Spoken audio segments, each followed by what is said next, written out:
నమస్తే, welcome to Leo. Thandel versus Chhaava అదేంటి అనుకుంటున్నారా? వాస్తవానికి తండేల్ ఒక వారం ముందే రిలీజ్ అయినా దాని కలెక్షన్స్ మాత్రం కొలగొడుతుందని చెప్పుకోవాలి.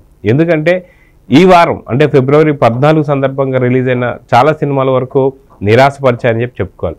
అయితే చావా మాత్రం తెలుగులో రిలీజ్ కాకపోయినా కొంత కలెక్షన్స్ మేరకు మాత్రం కలెక్ట్ చేస్తుందని చెప్పుకోవచ్చు.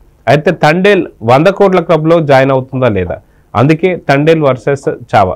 అయితే దీని గురించి మనతో మాట్లాడడానికి సీనియర్ జర్నలిస్ట్ హేమ్ సుందర్ గారు ఉన్నారు. వారిని అడిగి తెలుసుకుందాం. సార్ నమస్తే. నమస్తే అండి. సార్, తండేల్ వర్సెస్ చావా, ఎందుకంటే తండేల్ వాస్తవం చెప్పాలంటే వీళ్ళిద్దరూ ఒక మంచి ప్రేమికులు కావచ్చు, ఒక మంచి జోడీ అని చెప్పుకోవచ్చు. ఎవరైతే నాగ చైతన్య అదేవిధంగా సాయి పల్లవి, గతంలో వీళ్ళ కాంబినేషన్ కూడా మంచి హిట్ అని చెప్పుకోవచ్చు, లవర్స్. సో ఈ రకంగా చూసుకుంటూ వెళ్తే ఫిబ్రవరి 14th రిలీజ్ చేయాల్సిన సినిమా కాస్త ఒక 1 వీక్ ముందే ఎందుకు రిలీజ్ చేశారంటే ఇది కూడా ఒక వ్యూహం అనుకోవచ్చా? ఎందుకంటే ఒక వారం ముందు రిలీజ్ చేస్తే వారం నుంచి వచ్చే కలెక్షన్స్ కావచ్చు, ఫిబ్రవరి 14కి ఎట్లా వీళ్ళిద్దరు మంచి పేరు కాబట్టి ఖచ్చితంగా మళ్ళీ కలెక్షన్స్ కొలగొడుతుందని చెప్పి మొత్తానికి 100 కోట్ల క్లబ్లో జాయిన్ అవుతుందా లేదా తండేల్ అంటే ఏం చెప్తారు? అదేవిధంగా చావా కలెక్షన్స్ ఎలా ఉన్నాయంటే ఏం చెప్తారు? అంటే ఈ రోజు రేపు వచ్చే కలెక్షన్స్తో ఖచ్చితంగా 100 కోట్లు దాటేస్తుంది. నాగ చైతన్య కెరీర్లోనే ఫస్ట్ టైం 100 కోట్ల సినిమాగా మనం చెప్పొచ్చు ఈ సినిమా తండేల్ విషయానికి వచ్చేసరికి. ఇక ముందు రిలీజ్ చేయడానికి కావాలని వ్యూహాత్మకంగానే వాళ్ళు ప్లాన్ చేసుకున్నారు. మరి అల్లు అరవింద్ గారి ప్లాన్ సక్సెస్ అయిందని చెప్పాల్సి వస్తుంది. అది ఒకటి. ఇక రిలీజ్ అయిన సినిమాల్లో నిన్న వచ్చిన లైలా కానీ లేకపోతే తలా కానీ బ్రహ్మానందం కానీ సినిమాల్లో విషయం లేదని అర్థమైపోయింది. దాంతోపాటు రిలీజ్ అయిన చావా హిందీ సినిమా అయినా కానీ మంచి పాజిటివ్ టాక్తో అది దూసుకుపోతుందని చెప్పొచ్చు. అంటే ఫస్ట్ డేనే 30 కోట్లు కలెక్ట్ చేసిందంటే ఖచ్చితంగా ఇవాళ రేపట్లో ఖచ్చితంగా అది 100 కోట్ల క్లబ్ను దాటేస్తుంది.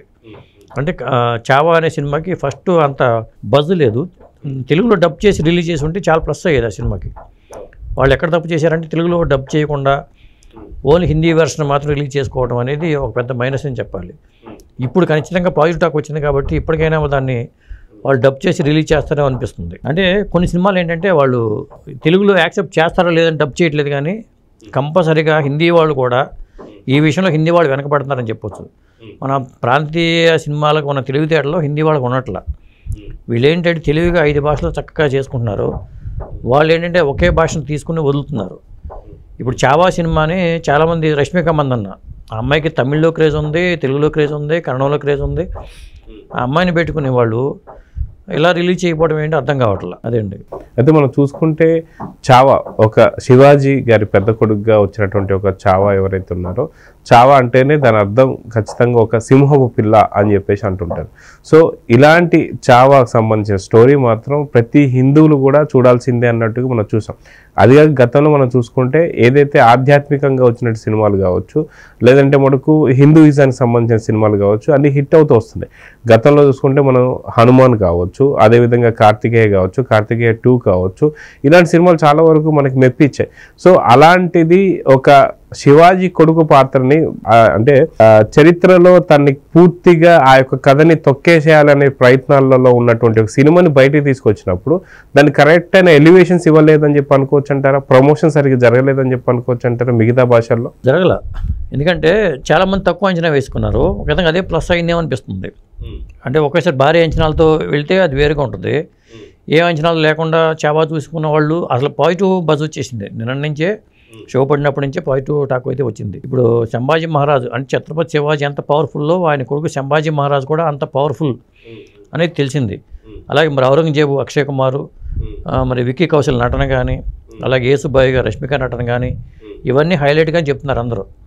సినిమా నేనైతే చూడలేదు, కానీ నిన్న వచ్చిన 4-5 సినిమాలు ఒకేసారి రావడంతో ఇప్పుడు చావా సినిమాకి పాజిటివ్ టాక్ అయితే వచ్చింది. ఇవాళ నుంచి మళ్ళీ చావాకి ఇవాళ రేపు కూడా కలెక్షన్ పెరిగే అవకాశం అయితే ఉంది. అయితే భారీ ప్యాడింగ్ ఉన్న తర్వాత కూడా అంటే విక్కీ కౌశల్ కావచ్చు, రష్మిక మండన కావచ్చు, అక్షయ్ కుమార్ కావచ్చు, ఇలాగ భారీ తారాగణం ఉన్న తర్వాత ప్యాడింగ్ ఉన్న తర్వాత కూడా ఎందుకని సినిమాకి తగిన ప్రమోషన్స్ కానీ మిగతా భాషలో డబ్ చేసుకోలేదు?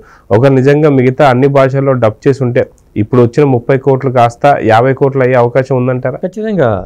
ఒక 70-80 కోట్లు వసూలు చేసే కెపాసిటీ ఆ సినిమాకు ఉన్నప్పుడు వాళ్ళు తొందరపడిపోయి హిందీ వెర్షన్ ఎందుకు రిలీజ్ చేశారు అర్థం కాల. ఇప్పుడు తమిళ్, తెలుగు, హిందీ, మలయాళం ఇలా 4-5 భాషల్లో చేస్తున్నారు కాబట్టి అదే పందాలో అనుకున్నాం. ఇప్పుడు ప్రమోషన్ వర్క్కి వాళ్ళు వచ్చారు, ఇక్కడ పార్క్ హైత్లో ఈవెంట్ చేశారు, అన్నీ జరిగినాయి.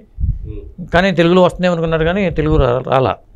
అది వాళ్ళు తెలుగులో రిలీజ్ చేసి ఉంటే సినిమా బాగుండేది. సో ఎవరైతే హిందీ సరిగ్గా అర్థం కాని ప్రేక్షకులకు కూడా అక్కడ ఉన్నటువంటి ఒక భాష కానీ లేదా భావాలు కానీ అర్థం చేసుకునేటువంటి ఒక ఆప్షన్ ఉంటుంది కాబట్టి సో భాష తెలుగులో రిలీజ్ కాకపోయినా సరే తెలుగు ప్రేక్షకులు చూడొచ్చా లేదంటే ఏం చెప్తారు? నేను హిస్టారికల్ సినిమా కాబట్టి కంపల్సరీ చూడొచ్చు. ఇప్పుడు స్త్రీ 2 ఉంది, అది పెద్ద హిట్ అయింది సినిమా. ఫస్ట్ పార్ట్ హిట్ అయింది, సెకండ్ పార్ట్ హిట్ అయింది. అది తెలుగులో లేదు. ఓటీటీలో కూడా తెలుగులో చూద్దామంటే ఓటీటీలో కూడా తెలుగు వెర్షన్ లేదు. మరి ఎందుకు జరుగుతుందో తెలియట్లా. ఇది వివక్ష అనుకోవాలో లేకపోతే వాళ్ళ ప్రొడక్ట్ మీద నమ్మకం అనుకోవాలో తెలియట్లా. అది తెలుగులో ఉండుంటే ఖచ్చితంగా ఓటీటీలోనే చూస్తారు, ఎంజాయ్ చేస్తారు. అది హారర్ సినిమా స్త్రీ 2 అనేది. ఈ సినిమా కూడా మరి హిస్టారికల్ సినిమా.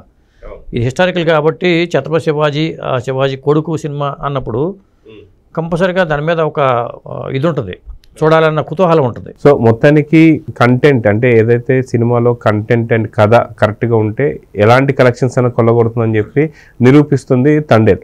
అదేవిధంగా భాష ఏదైనా సరే కంటెంట్ బాగుంటే మంచి కలెక్షన్స్ రాబడుతుందని చెప్పేసి చావా నిరూపించింది. సో ఈ 2 వారాల నుంచి మంచి సినిమాలు అంటే ఈ 2 సినిమాలు అని చెప్పుకోవచ్చు. 100%. ఇప్పుడు నిన్న వచ్చిన లైలా కానీ లేకపోతే తలా సినిమా కానీ బ్రహ్మానందం కానీ ఏమైనా కలెక్షన్కి దెబ్బేస్తాయి అనుకున్నారు. కానీ టాక్ బయటకు వచ్చిన తర్వాత రివ్యూలు కూడా చాలా నెగిటివ్ రివ్యూలు వచ్చినాయి, చాలా దారుణమైన రివ్యూలు వచ్చినాయి. దాంతో తండేలు కాస్త తూపులు పీల్చుకోవాల్సిన పరిస్థితి వచ్చింది. మళ్ళీ మనకు అవకాశం దొరికింది అనే పరిస్థితి వచ్చింది. సో చూద్దాం సార్, ఖచ్చితంగా తండేల్ వర్సెస్ చావా 2 కూడా మంచి భారీ కలెక్షన్స్కి వెళ్తున్నాయి. కానీ మీరు అన్నట్టుగా చావా తెలుగులో కూడా రిలీజ్ అయ్యి మిగతా భాషలో రిలీజ్ అయ్యి మంచి కలెక్షన్స్ కొల్లగొట్టేది. సో చూద్దాం జరగబోతుంది. నమస్తే.